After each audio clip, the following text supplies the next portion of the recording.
Bonjour,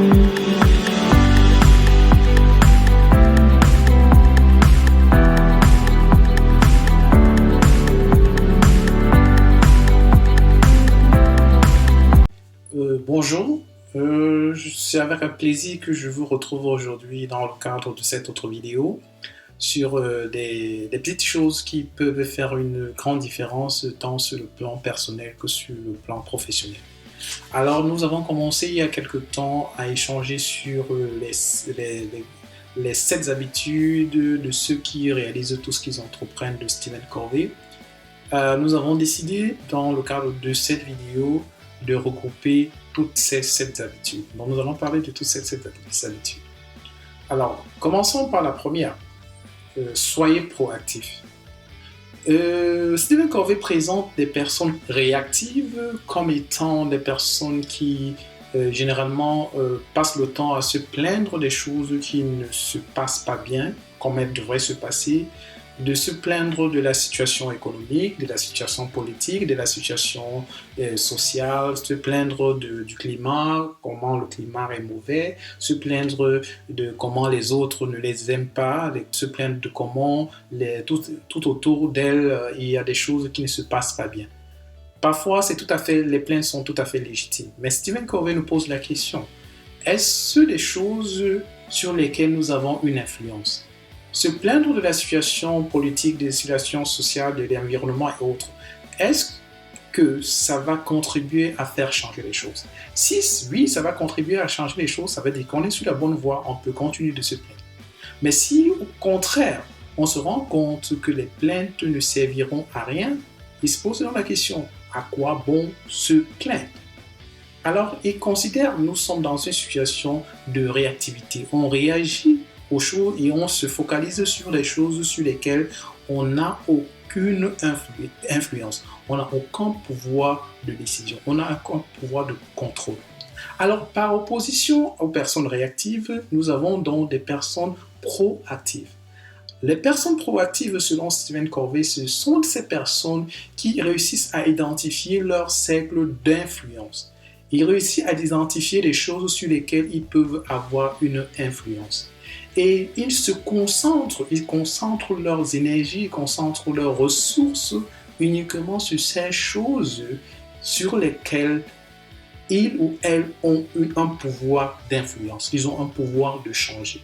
Aussi petites soient ces choses, ce sont des choses sur lesquelles ils ou elles concentrent leurs ressources et leurs énergies. Donc, elles commencent par des choses qu'elles peuvent influencer, qu'elles peuvent changer. Et on se rend compte que ces personnes, à la longue, avec le temps, vont pouvoir élargir leur cercle d'influence et pour arriver à un niveau où elles pourront influencer les choses sur lesquelles elles n'avaient pas un pouvoir d'influence au départ. Donc, il nous invite donc à être proactifs en se concentrant sur notre cercle d'influence, en agissant sur les choses sur lesquelles nous avons un pouvoir d'influence, sur les choses que nous pouvons changer. Aussi petites soient-elles, agir sur les choses dont nous avons un pouvoir de contrôle.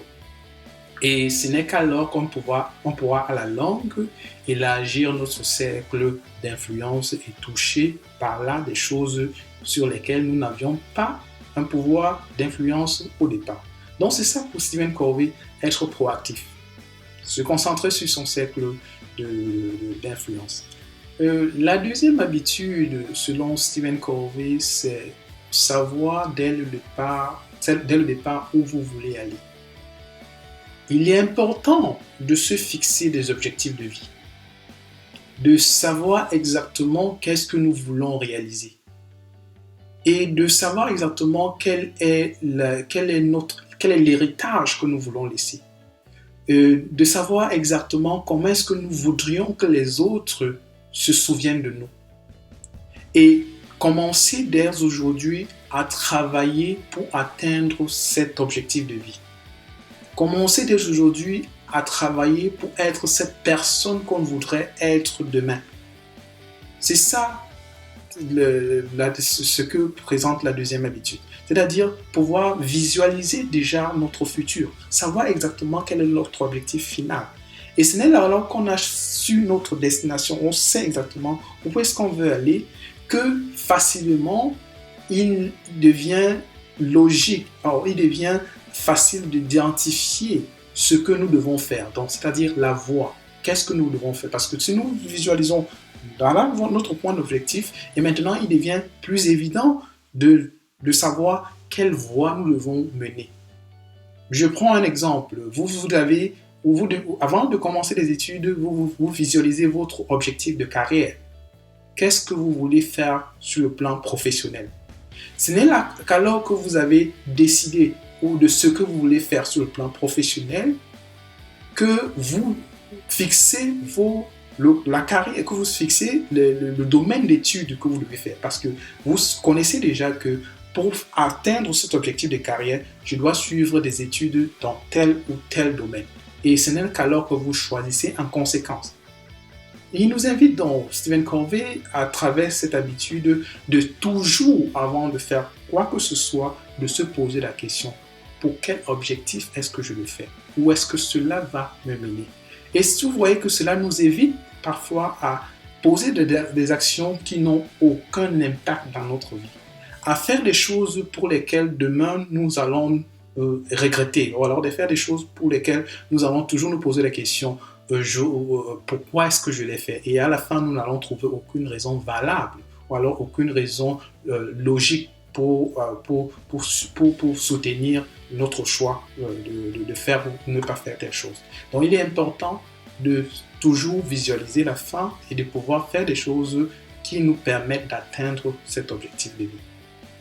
La troisième habitude dans ce contexte, c'est donner la priorité aux priorités. Lorsque nous savons déjà où nous voulons aller et nous savons ce que nous devons faire pour y aller, la question maintenant, c'est quel est notre ordre de priorité? Comment nous nous organisons pour savoir que nous devons commencer par telle chose ou par telle chose? Quelle est l'importance que nous donnons à chaque chose que nous faisons? Sachant que toute chose n'a pas toujours la même importance. Il y a des choses qui sont importantes et urgentes ou des choses qui sont importantes et pas urgentes. Par quoi commençons-nous toujours? Et dans ce sens, il est important de toujours pouvoir savoir exactement est-ce que ce que je fais présentement, j'ai vraiment besoin de le faire à ce moment? N'est-ce pas toujours possible de faire cette chose dans 2 jours, dans 3 jours, dans 1 an? C'est de se poser la question, est-il vraiment nécessaire de faire ce que je suis en train de faire en ce moment?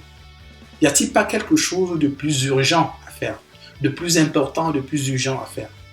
Donc ça nous appelle à avoir un sens des priorités. C'est quoi ma priorité à l'heure actuelle? C'est quoi le plus important et le plus urgent pour moi en ce moment? Et de pouvoir décider en conséquence. Donc toujours prendre les décisions en tenant compte de l'urgence et de l'importance des choses. Ne pas faire des choses juste par plaisir ou alors par complaisance, non. Faire des choses qui ont une importance et une urgence bien définies. Donc cette troisième habitude nous appelle à pouvoir prendre en considération un ordre de priorité dans nos activités. Nous voyons bien que ces 3 premières habitudes aident à nous donner une certaine confiance en nous. Ça participe de ce qu'on appelle le déplacement de être dépendant pour être indépendant. Nous devions indépendants en fixant nous-mêmes notre objectif de vie, en définissant ce qui est important pour nous et en établissant un ordre de priorité sur nos activités. Donc nous avons aujourd'hui cette capacité à pouvoir décider de nous-mêmes ce qui est important pour nous.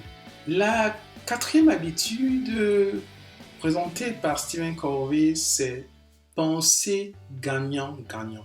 Toujours penser gagnant-gagnant. Aujourd'hui, nous avons l'impression de fonctionner dans un système de compétition où pour pouvoir gagner, et les autres doivent absolument perdre. C'est ça l'esprit de compétition, où on se dit, ok, pour avoir, il faut absolument qu'il y ait un gagnant et qu'il y ait un perdant. Et c'est cela qui guide généralement toutes nos actions, dans quelques domaines que ce soit. Donc, lorsqu'on est dans un processus, on se dit, OK, il va falloir qu'une personne gagne, il va falloir qu'une autre personne perde. C'est pas une logique qui facilite la collaboration, c'est pas une logique qui facilite le long terme. Pourquoi? Parce que imaginez que ce soit dans une situation de client, fournisseur, que ce soit dans une situation de employeur-employé, que ce soit dans une situation de gouvernant-gouverné, on se dit toujours, il faudrait qu'il y ait un gagnant, il faudrait qu'il y ait un perdant. Pourquoi penser comme cela? Il peut très bien y avoir un gagnant et un gagnant. Et c'est ce que Stephen Covey nous invite justement à faire. Et il dit c'est possible. Il peut toujours y avoir un gagnant et un gagnant. Prenons simplement la relation d'un vendeur et d'un acheteur. Le vendeur, il met à disposition son bien ou son service parce qu'il a besoin d'une rétribution, il a besoin d'être payé, il a besoin des ressources financières. L'acheteur, il acquiert le bien ou le service parce qu'il en a besoin. Dans ce cas, il y a des intérêts, il y a des attentes de part et d'autre. Et nous voyons bien que ces attentes ne sont pas opposées. Le vendeur peut très bien vendre à un prix qui le satisfait, qui lui permet de rentrer dans ses frais. Et l'acheteur peut également acheter à un prix un prix raisonnable qui lui permet toujours d'être dans ses frais. Alors, dans ces deux cas, les deux parties doivent pouvoir arriver à un point d'échange qui satisfait le vendeur et l'acheteur. Mais imaginez-vous qu'on se retrouve dans un scénario où le vendeur réussit à flouer l'acheteur et on arrive à un échange pas équitable. On sera dans un cas de gagnant-perdant. Et c'est le scénario qui arrive très souvent. Il y a un gagnant, il y a un perdant. Stephen Covey nous présente justement que cette attitude n'encourage pas le long terme. Ça n'encourage pas la continuité, ça n'encourage pas la collaboration sur un long terme. Parce que cela crée des frustrations d'une des parties et cela va généralement briser la relation de confiance entre les deux parties. Et lorsque ces relations de confiance est brisée, il devient difficile de pouvoir continuer ce genre de collaboration. Donc, il nous conseille donc à toujours essayer dans un processus d'échange de trouver le point d'équilibre qui permette aux deux parties de gagner mutuellement. Et il conseille donc, si ce n'est pas possible de pouvoir gagner mutuellement, de plutôt arriver à un point de no deal. C'est-à-dire, si je ne peux pas vendre au prix que je souhaite et que l'autre ne peut pas acheter, si je ne peux pas vendre au prix que l'autre souhaite et que l'autre ne peut pas acheter au prix que je voudrais, mieux vaut ne pas procéder à la transaction. Et les deux parties conservent leurs produits et leurs ressources et ça maintient la relation.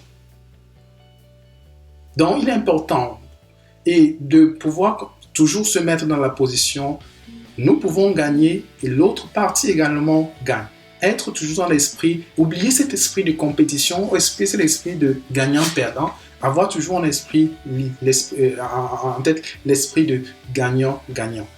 Parce que ce n'est qu'en assurant le gain mutuel qu'on nous projetons sur le long terme. Je prends cet exemple d'un fournisseur, d'un échange entre deux entreprises, le fournisseur et le client. Le client a besoin de la matière première du fournisseur pour pouvoir produire son produit fini, si je peux me permettre la répétition. Alors, si dans l'échange, il s'arrange toujours à avoir le dessus sur le fournisseur, c'est-à-dire il ne paie pas le prix dont le fournisseur a besoin pour pouvoir continuer de produire. à long terme, le fournisseur va se retrouver dans une situation financière difficile qui ne lui permettra plus de pouvoir produire les matières premières dont le client a besoin. Et si le client à la longue n'a plus ces matières premières, il ne pourra pas également continuer sa production. Donc au départ, le client avait l'esprit gagnant-perdant. Il se retrouve en difficulté du moment où le fournisseur ne sera plus en même de pouvoir fournir de la matière première. Donc, essayons toujours de nous projeter dans le long terme et faire des choses et s'assurer que dans nos échanges, on assure en même temps notre gain propre et le gain de l'autre partie. Cinquième habitude fait référence à chercher à comprendre, ensuite à être compris. Cette habitude fait référence à l'esprit d'écoute, à l'écoute. Généralement, nous fonctionnons tel dans un système où nous écoutons sans comprendre. Généralement, nous écoutons les autres tout en cherchant par la même occasion des réponses à leurs questions. Nous ne cherchons pas d'abord à comprendre exactement ce qu'est le fond de leur pensée avant de leur pensée avant de produire la réponse nécessaire. Nous comprenons, nous écoutons sans toutefois écouter, effectivement. Donc, en même temps, nous écoutons, nous pensons déjà à la solution. Ici, Stephen Covey nous dit, écoutez d'abord, comprenez d'abord avant de chercher la solution. Et il insiste sur l'aspect de l'empathie. Pouvoir se mettre à la place de l'autre. Lorsque nous écoutons, nous devons pouvoir nous mettre à la place de l'autre et ce n'est qu'en se mettant à la place de l'autre que nous pouvons sentir le besoin, que nous pouvons comprendre profondément quel est le besoin exprimé par cette autre personne. Et lorsque nous allons répondre en conséquence. Nous allons répondre en prenant en considération le problème réel. Parce que nous aurons assuré une bonne compréhension, nous serons assurés que nous avons effectivement compris qu'est-ce qui était vraiment le problème avant de penser à la solution. Donc, commencez à développer l'empathie pour les autres. Lorsque vous écoutez, écoutez effectivement. Mettez-vous à la place des autres. Écoutez et ne répondez que lorsque vous avez compris quel est le problème. La sixième habitude ici, c'est pratiquer la synergie. La synergie s'explique en ce sens que généralement, plusieurs efforts mis ensemble généralement génèrent plus de résultats. Plusieurs efforts mis ensemble génèrent plus de résultats. Et généralement, on exprime le principe de la synergie comme étant 1 plus 1 est toujours égal à plus que 2, est supérieur ou égal à 2. Cela s'explique par le fait que généralement, si deux entités travaillent séparément, généralement la somme de leurs résultats est toujours inférieure à le résultat global qu'on aurait obtenu si ces deux entités travaillaient ensemble. C'est dans ce sens que Stephen Covey encourage le travail en commun. Stephen Covey, par exemple, préconise la valorisation de la diversité. Nous avons tous des connaissances différentes, nous avons tous des façons de penser différentes, nous avons tous des façons de faire qui sont différentes. Et mettre ensemble cette diversité au service d'une même cause, généralement, génère plus de possibilités de solutions. C'est-à-dire mettre autour de la table pour discuter d'un problème, des personnes, d'expériences diverses, de connaissances diverses, généralement, ou alors généralement aide à trouver la solution qui est la plus adaptée au problème posé. Donc, il encourage de valoriser cette diversité. Au lieu que ce soit juste un facteur de division ou alors un facteur de séparation, la diversité, pour lui, devrait être plus un facteur d'enrichissement. Parce que plus on met des efforts différents ensemble, de plus on a la chance d'arriver à un résultat un peu plus important, à un résultat un peu plus éclatant. Vous verrez que les habitudes 4, 5 et 6 généralement font référence à l'interdépendance, c'est-à-dire nos relations avec notre environnement, la façon dont nous agissons avec les gens de notre environnement, le type de relation que nous avons avec des personnes qui nous entourent. Donc ça tient lieu plus de l'interdépendance. Quel genre de relation nous avons avec notre environnement?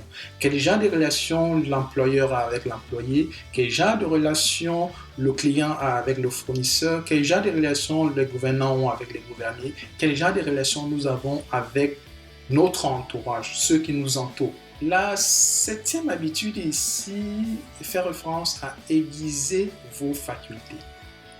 Aiguiser vos facultés. Il y a eu cette anecdote généralement attribuée à Abraham Lincoln qui dit si je disposais de 8 heures pour abattre un arbre, je prendrais 6 heures pour affûter ma hache. C'est de comprendre, ou alors cette façon de dire, essaie de mettre l'accent, ou alors cette façon de dire, met l'accent sur la préparation, sur le niveau de préparation. Généralement, nous sommes en train à directement commencer à débattre ou alors commencer à travailler sur un sujet ou alors commencer à travailler sur un projet sans se poser la question, sommes-nous prêts? Avons-nous tous les éléments nécessaires pour entamer ce projet? Avons-nous tous les outils nécessaires pour commencer cette activité? Généralement, on ne se pose pas ces questions. Ou même si nous avons ces outils sont-ils adaptés à l'activité que nous voulons mener? On ne se pose pas la question. Alors, Sylvain Corvée insiste ici sur la capacité à être prêt, à se préparer, à être dans l'état d'esprit nécessaire pour pouvoir atteindre les objectifs que vous êtes fixés. Et il représente la situation ici en 4 étapes. Il présente d'abord sur l'aspect physique. Nous avons des objectifs de vie à atteindre. Nous avons des actions à mener. Sommes-nous physiquement prêts à pouvoir travailler pour atteindre cet objectif? Est-ce que nous préoccupons de notre état de santé? Est-ce que nous faisons attention à ce que nous mangeons? Est-ce que nous nous préoccupons de notre état physique? Il dit, les personnes qui réussissent ce qu'ils entreprennent généralement sont des personnes qui prennent soin de leur état de santé. Parce que vous pouvez avoir des objectifs les plus fous du monde, mais si vous n'êtes pas en santé pour pouvoir travailler à les atteindre, vous n'allez pas réussir. Donc vous devez d'abord être en santé pour pouvoir réaliser ce que vous planifiez de réaliser. Et pour cela, vous devez prendre soin de vous. Et physiquement, êtes-vous en mesure de pouvoir travailler pour atteindre cet objectif? Donc il est important de prendre soin de soi, de se soigner, de tenir compte de son état de santé, de faire attention à son état de santé, à ne pas prendre des risques avec sa santé. Ce n'est qu'alors que nous assurons que nous sommes toujours en santé, nous aurons toujours l'état physique nécessaire pour atteindre l'objectif que nous sommes fixés. La deuxième chose à prendre en considération, c'est le spirituel, l'état mental. Sommes-nous toujours prenons-nous assez de temps pour nous motiver, pour nous mettre dans l'état d'esprit d'un gagnant, pour nous donner pour nous mettre dans l'état d'esprit de quelqu'un qui a des choses à réaliser? C'est quoi votre état mental, votre état spirituel? Méditez-vous assez pour pouvoir être dans un état d'esprit de bosseur? C'est quoi dans cet état d'esprit dans lequel vous vous trouvez? Donc il tient compte de cet état d'esprit. Vous devez avoir un état d'esprit de quelqu'un qui veut réaliser des choses importantes pour pouvoir les réaliser effectivement. La troisième chose, c'est la connaissance.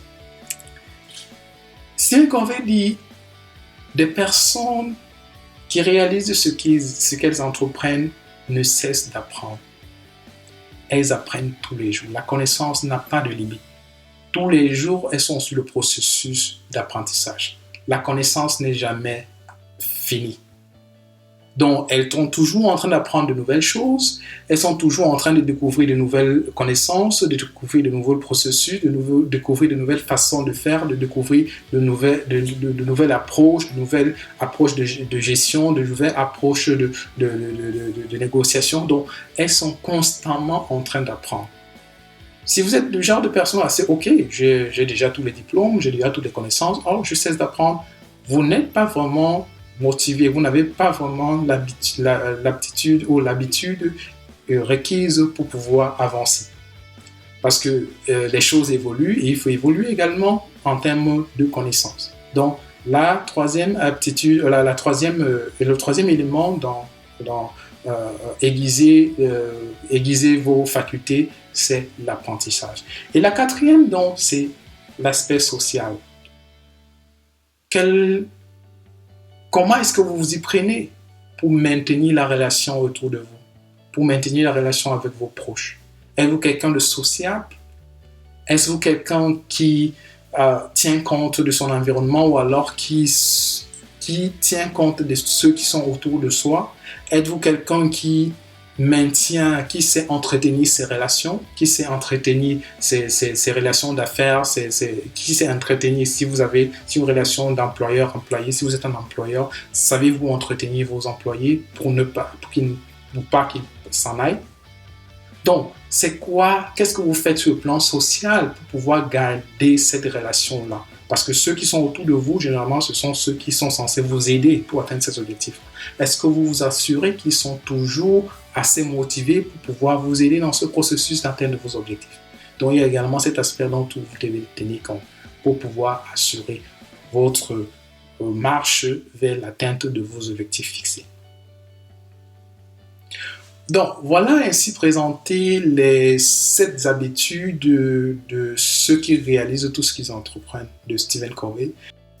J'ose espérer que vous avez pu déceler un certain nombre d'éléments qui pourront vous être utiles dans la fixation de vos objectifs et qui pourront également vous aider à travailler pour atteindre ces objectifs de vie, que ce soit des objectifs sur le plan personnel ou sur le plan professionnel. Je vous invite à lire le livre de Stephen Covey et pour pouvoir avoir mieux d'informations pour ce qui concerne ces habitudes. Et je vous invite également à me laisser vos commentaires pour ce qui est amélioré dans cette série de vidéos. Et si vous n'avez pas encore souscrit, si vous n'êtes pas encore abonné à ma page, je vous prie de vous abonner pour la suite des vidéos que j'aurai à partager avec vous. Merci de m'avoir écouté, merci de me suivre, merci de me soutenir dans cette initiative et je vous dis à bientôt. Au revoir.